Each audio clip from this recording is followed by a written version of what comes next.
Bismillahirrahmanirrahim. Assalamualaikum warahmatullahi wabarakatuh. Rabbi zidni ilman warzuqni fahman. Hari ini kita akan lanjut pembahasan yang kemarin, yaitu pembahasan soal UN 2009 nomor 21 sampai 40. Kita mulai aja ya. Nih, yang nomor 21. Perhatikan diagram di samping. Relasi yang tepat dari himpunan K ke himpunan L adalah, nah kalau misalnya ada soal kayak gini itu bacanya dari kiri ke kanan, dalam arti dari himpunan K ke himpunan L. Kita tentukan. Kita coba yang dari A. Dari ini aja ya yang positif nih biar gampang. 2 itu 2 kali dari 4. Salah ya, harusnya kalau misalkan mau yang ini, harusnya yang K-nya itu 8. 8 itu 2 kali dari 4 gitu ya. Nah kalau 2, nah sekarang selanjutnya. Setengah dari 2 itu setengah dari 4. Nah ini baru benar, berarti jawabannya adalah B gitu. Kenapa? Karena 2 itu memang setengahnya dari 4 kan? Gitu ya, setengah dari 4 itu sama dengan 2 gitu. Gitu pokoknya ya. Terus kalau misalkan yang ini kehapus. Terus misalkan yang ini, 1 kurangnya dari 2 itu 1 kurangnya dari 4, salah. Kenapa? Karena kurangnya itu kan 2 ya. 2 kurang dari 4 bisa, boleh. Oh iya, ini bisa jadi 2 jawaban ya. Enggak deng, 1 jawaban. Kenapa? Karena ini min 3 kurang dari min 6. Enggak, jelas enggak. Kenapa? Karena min 6 itu lebih kecil dari min 3. Harusnya kalau mau juga enggak deh, enggak jadi. Gitu ya, pokoknya mah jawabannya adalah B.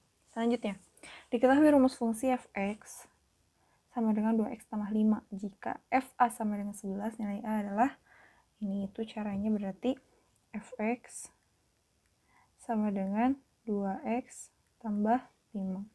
Sekarang kita masukin fa. Kalau fa berarti kan x-nya diganti sama a. 2a tambah 5 sama dengan 11. Nah, kalau 2a tambah 5 sama dengan 11 berarti 2a-nya itu sama dengan 6. Dari mana? Kedua ruasnya kita kurangi dengan 5. Kalau 2a sama dengan 6 berarti a-nya sama dengan 3. Ada jawabannya? Ada. B. Gitu. Lanjut.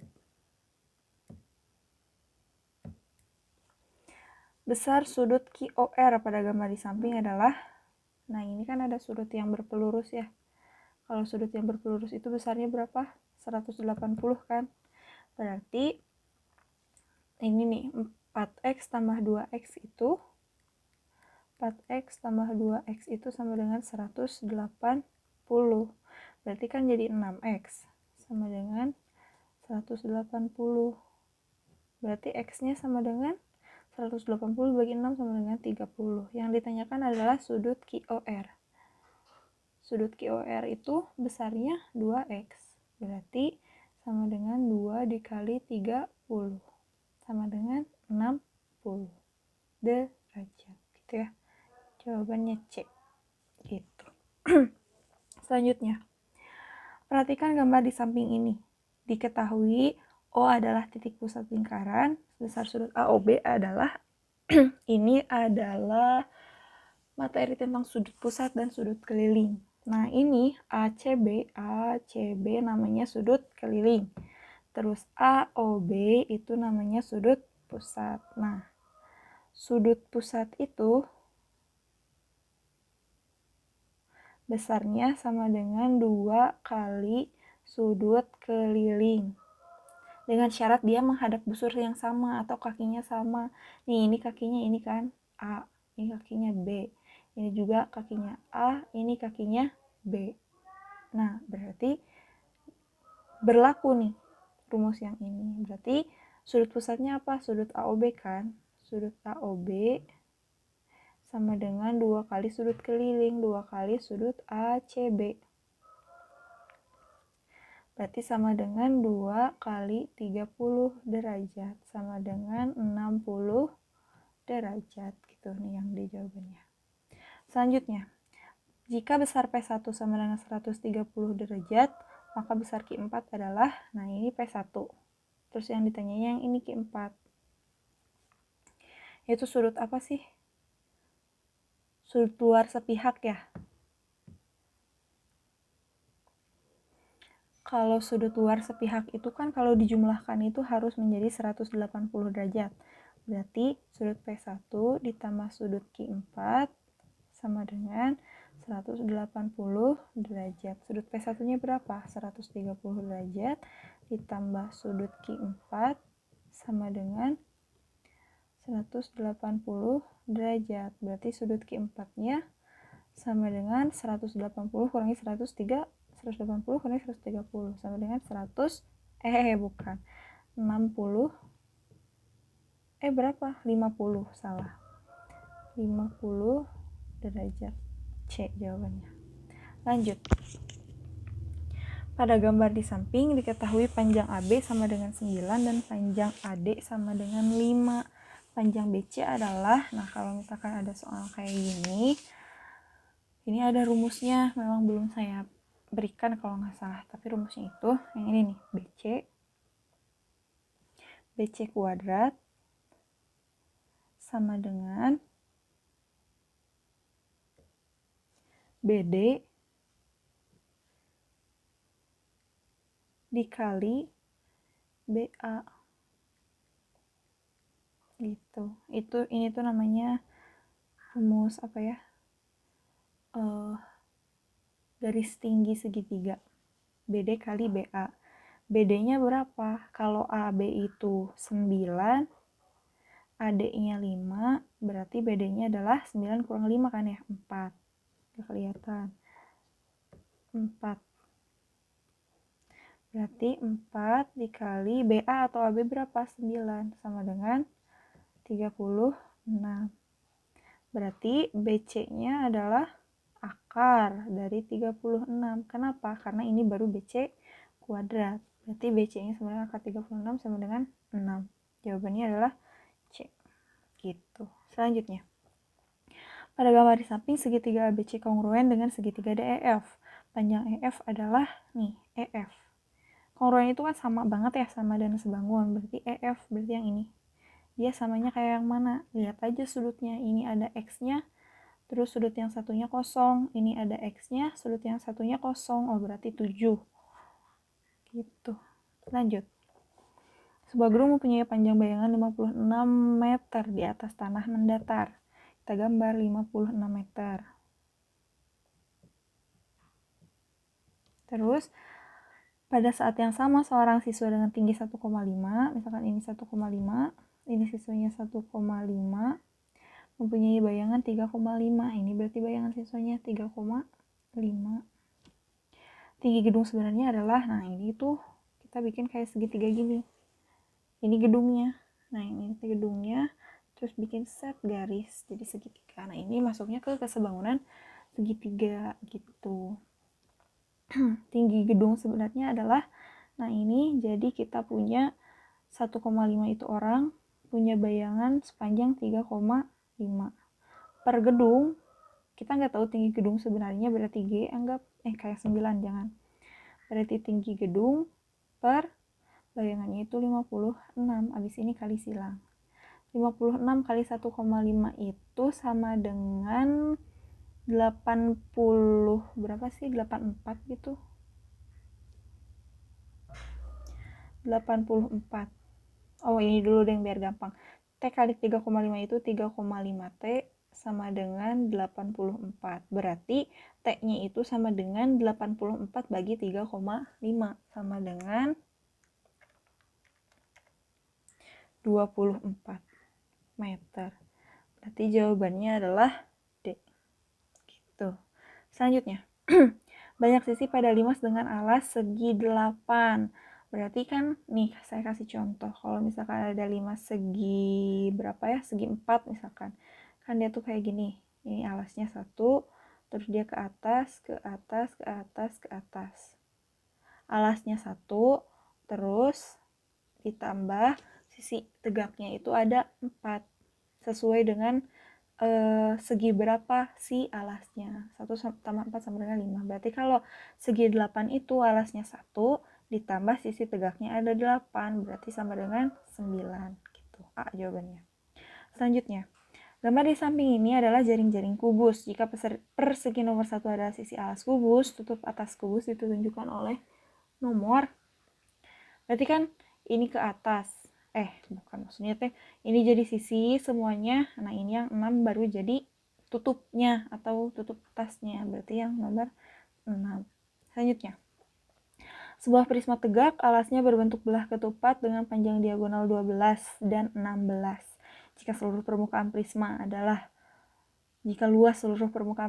392, volume prisma adalah, kita berangkat dulu dari volume. Volumenya itu luas alas kali tinggi kan.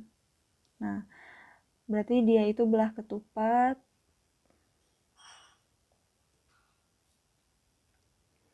12 kali 16, berarti luas alasnya itu sama dengan luas alas kali tinggi. Luas alasnya itu D1 kali D2 bagi 2 kan ya. Nah, kita masuk dulu ke luas permukaan. Luas permukaan itu artinya seluruh luas permukaan yang dimiliki oleh prisma itu gitu ya. Berarti kan dia punya 2 kali luas diagonal, 2 kali luas alas. Kenapa 2 kali luas alas? Karena dia punya 2 bentuk yang belah ketupat ini kan ya. Maksudnya tuh alasnya sama, tutupnya tuh sama gitu. 2 luas alas ditambah 4 kali sisi tegak. Sisi tegaknya itu bentuknya adalah persegi panjang. Luas persegi panjang itu kan panjang kali lebar. Nah, salah satu sisinya sudah pasti yang ini kan ya, yang miring ini. Nah, sudah pasti yang miring ini salah satu sisinya. Tuh. Anggap aja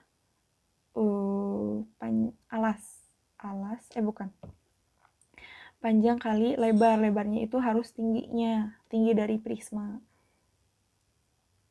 Gitu. Saya nggak tahu rumusnya apa ya, rumus luas permukaan, coba nanti dicek aja. Berarti 2 kali luas alas, kita punya 2 kali D1 kali D2 bagi 2. D1-nya berapa? 12 kali 16 bagi 2. Dikali 4. Nah, panjang ini tuh berarti kita harus ngitung Pitagoras kan? Kalau misalkan sepanjang dari ujung ini ke ujung, dari ujung ini ke ujung ini 16 misalkan, berarti setengahnya itu adalah 8. Berarti ini 8, sudah di sini ke sini adalah, kalau misalkan dari ujung ini ke ini adalah 12, berarti yang setengahnya adalah 6. Nah, kalau 8, 6 sisi miringnya berapa? Pasti 10. Ini ada triple Pitagoras, coba cek lagi. 10 kali tingginya belum diketahui kan. Nah, ini luas permukaannya adalah 392. 2 habis. 12 kali 16 berapa? 12 kali 16 adalah 192 ditambah 4 kali 10 kali T, 40T. Ya, 40T sama dengan 392. Berarti 40T itu sama dengan 392 kurangi 192, sama 200. Berarti T-nya itu sama dengan 200 bagi 40, berapa? 5. Nah, tinggi prisma itu adalah 5. Nah, sekarang volume. Volume itu luas alas kali tinggi. Nih, luas alas tuh yang ini. 12 kali 16 bagi 2. Sama dengan 96. 96 dikali tingginya 5. Sama dengan 480 cm pangkat 3. Nah, yang ini. Gitu. Selanjutnya. Gambar di samping adalah benda yang terbentuk dari tabung dan belahan bola. Panjang jari-jari alas 7 cm dan tinggi tabung 10 cm. Volume benda tersebut adalah, berarti kalau volume sama dengan volume tabung ditambah volume setengah bola ya. Nah, volume tabung itu apa? Luas alas kali tinggi, berarti VR kuadrat T ditambah volume bola itu 4/3 VR pangkat 3. 22/7 berarti 22/7 dikali jari-jarinya 7 dikali 7 dikali lagi tingginya berapa? 10, bukan ya, 10 ditambah 4/3 dikali 7, dikali 22/7 dulu. Dikali 22/7, pi-nya dikali R pangkat 3, 7, 7, 7. Ini bisa habis dibagi 22 kali 7 itu 154 kali 10 berarti 1540 ditambah 7 berarti jadi berapa nih? 4 kali 22 itu 88 dikali 7 dikali 7 dikali 49 berarti ya sama dengan 4312 dibagi 3 1437,33 sama dengan kita jumlahkan 2977 2977,33 yang ini jawabannya D. Gitu. Selanjutnya kan ini volume bangun ruang gabungan ya, berarti kalau volume bangun ruang gabungan mah tinggal dijumlahkan masing-masingnya. Selanjutnya enggak ketang, kan ini setengah bola ya. Saya lupa nih, ini setengah bola berarti ininya harusnya dikali setengah lagi ya. Jadi setengah dari 14,377 berapa? Ini salah. Baru ingat, maaf.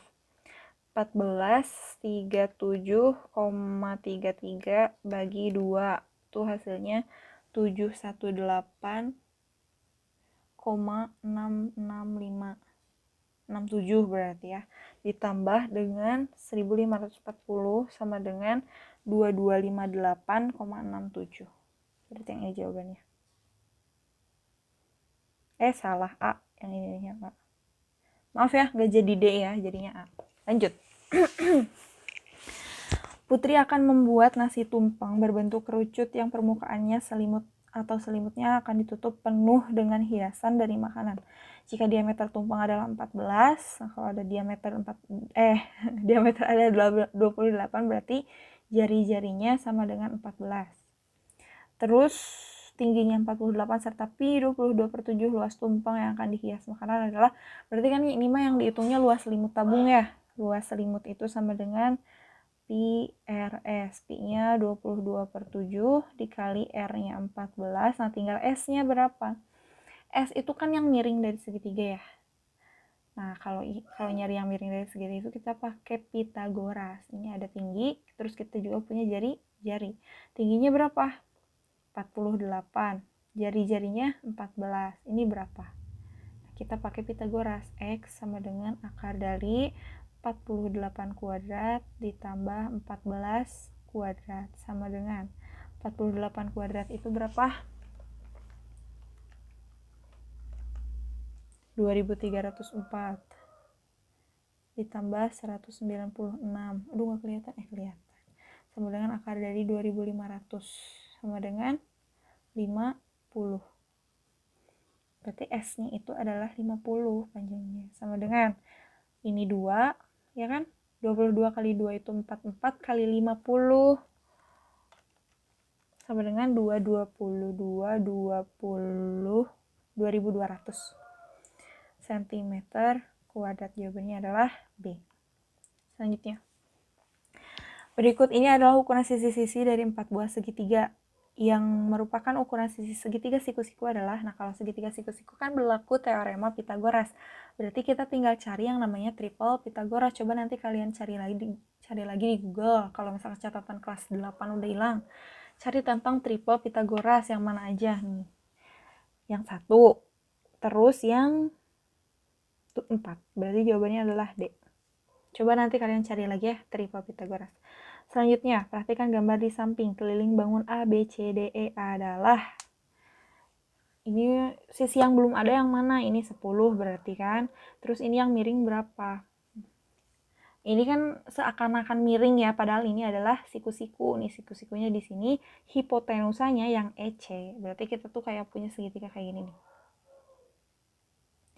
Ini EC, ini E, ini C, ini D. Panjang DC itu 9, panjang ED belum diketahui, panjang EC itu 15. Kita bikin aja kayak biasa. Berarti ED sama dengan akar dari 15 kuadrat ditambah 9 kuadrat. 15 kuadrat itu berapa? 225 ditambah 81 sama dengan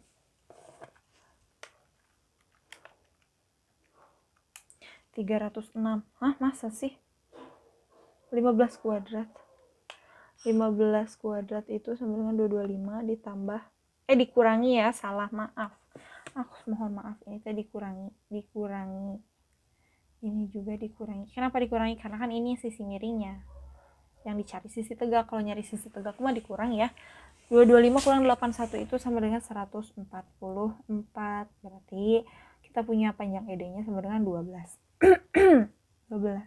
Nah, kalau udah gini gimana ya? Udah tinggal jumlahin aja sisi-sisinya. Dari mana nih mulainya? Dari 12 aja. 12 tambah 10, 22 tambah 15, 37 tambah 10, 47 tambah 9, 56. Ada A. Lanjut. Kebun berbentuk persegi panjang dengan ukuran 30 kali 20. Berarti lebar panjangnya 30, lebarnya 20. Di sekeliling kebun ditanami pohon dengan jarak antar pohon itu 5 meter. Panjang pohon yang ditanam adalah di sekeliling. Berarti otomatis yang harus kita cari adalah kelilingnya. Keliling itu kan 2 kali panjang tambah lebar. Sama dengan 2 kali 30 tambah 20. Sama dengan 2 kali 50. Sama dengan 100. Di sekeliling kebun jaraknya 5 meter. Berarti 100 dibagi 5 sama dengan 20. Jawabannya B. Gitu ya. Selanjutnya. Diagram lingkaran di samping menunjukkan latar belakang pendidikan orang tua siswa di suatu sekolah.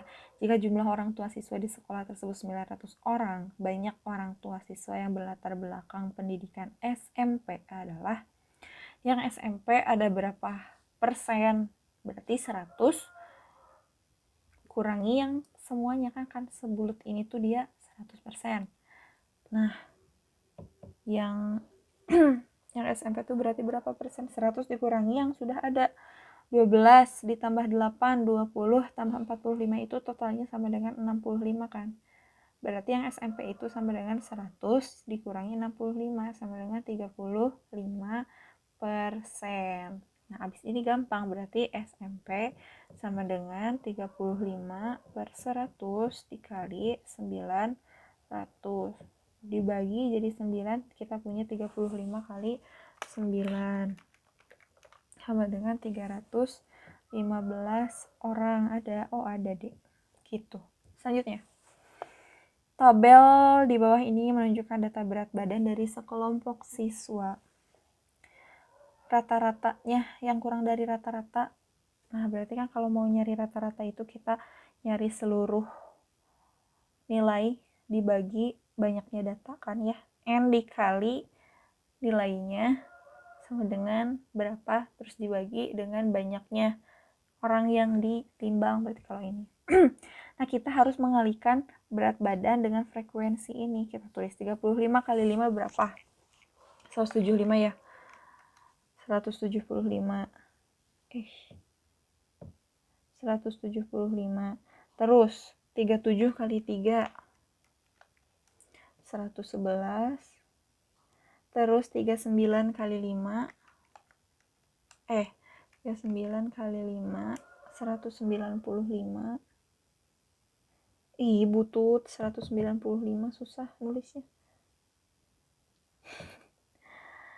95 itu teh pokoknya mah. 41 kali 4 164. Terus satu lagi 43 kali 3 129. Nah, kita jumlahkan. 175 ditambah 111 ditambah 195 tambah 164 ditambah 129. 129 kan ya, sama dengan 774 dibagi, nah untuk mencari rata-rata itu sama dengan 774 dibagi oleh siswa yang ditimbang ada berapa orang. Nah ini kan yang ditimbang tuh yang ini, 5 tambah 3 8 tambah 5 13 tambah 4 17 bagi tambah 3 20 sama dengan 774 dibagi 20 sama dengan 38,7. Nah yang di bawah rata-rata tuh yang mana? Berarti yang ini kan, yang ini nih, yang berat badannya 35 sama 37 berapa orang? 8 orang. Berarti jawabannya adalah C. Gitu.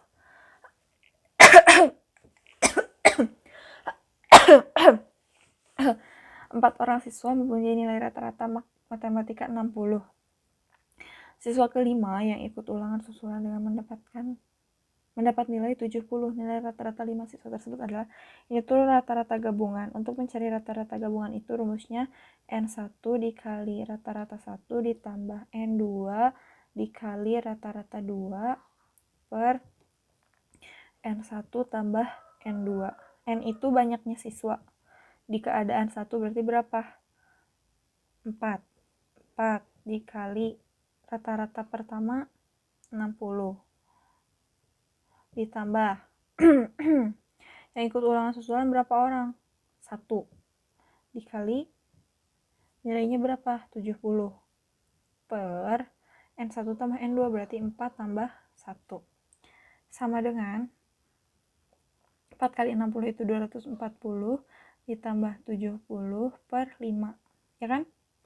Sama dengan 310 dibagi 5 sama dengan 62. Ada jawabannya? Ada B. Begitu. Silahkan kalau misalkan mau diulang-ulang video ini, diulang-ulang aja biar lebih paham. Kalau misalkan ada yang mau ditanyakan juga boleh. Terima kasih atas perhatiannya. Ini videonya hampir 30 menit. Saya harap kalian tonton full ya. Terima kasih atas perhatiannya. Mudah-mudahan ulangan kalian ini lancar. Kita berdoa dulu.